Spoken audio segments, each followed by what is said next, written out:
UEFA Euro 2008 burtų traukimo ceremonijoje Lucernoje, Šveicarija, Adidas ir UEFA pristatė Adidas Europass oficialųjį 2008 metų Europos futbolo čempionato kamuolį. Naujoji kamuolio paviršiaus struktūra leidžia žaidėjams idealiai kontroliuoti jį bet kokiomis oro sąlygomis. Aukštos kokybės medžiaga, iš kurios pagamintas išorinis kamuolio sluoksnis, garantuoja optimalų kamuolio ir futbolo batelio sukibimą. Naująjį kamuolį vieni iš pirmųjų Lietuvoje išbandė Šiaulių futbolininkai Mantas Kuklys ir Mindaugas Lukoševičius. Koks įspūdis čiupinėjant naują Adidas kamuolį? Įspūdis tai geras. Naujas Adidas kamuolys. Nežinau, gal šiek tiek iš kitų kamuolių šiek tiek mažesnis. Bet Adidas kamuolys yra Adidas kamuolys.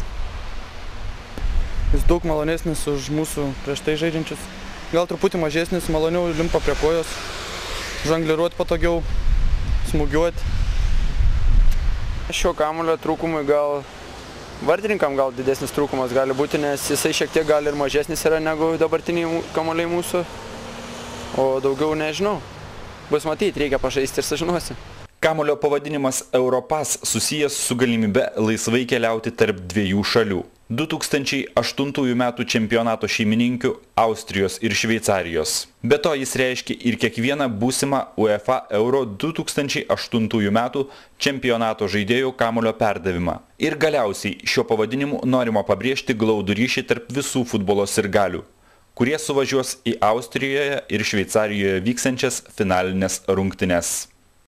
Naująjį Adidas kamuolį puikiai įvertino Vitalijus Danilčevas. Daug metų pats žaidęs futbolą, dabar antrasis Šiaulių komandos treneris. Tikrai geras kamuolys, vertas dėmesį. Tom, kad iš vidaus odelė kažkiek grumblėta, čia vartininkam gal čiut didesnis pliusas, bet ir žaidėjams. Nes dabar, kai tos technologijas keičias, gal jis mažiau praslidinės nuo kojas, daugiau prie kojas lips. Modelis įdomus tame, kad turėtų labai gerai lėkti. Išmušant kamuolį, mušant į vartus gal kokį 35-40 metrų, tai bus labai daug per Europos čempionatą įvarčių tokių iš 35 metrų, tai tikrai, man atrodo. Nes lėks kamuolys, tai matas, labai gera oda.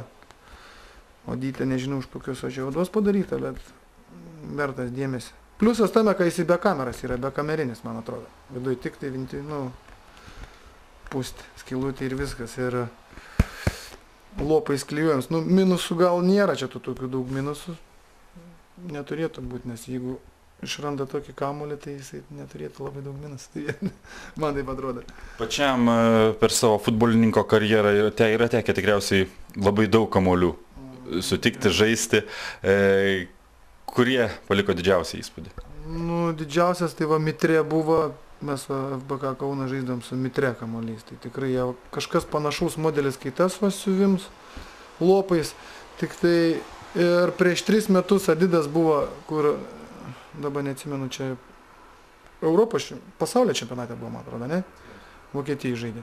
Tai ten buvo panašus kamuolys, tik tai jis buvo biški su guminiu pakaitalu. Tai irgi vertas dėmesio kamuolys buvo, bet tas geresnis už aną. Tas geresnis.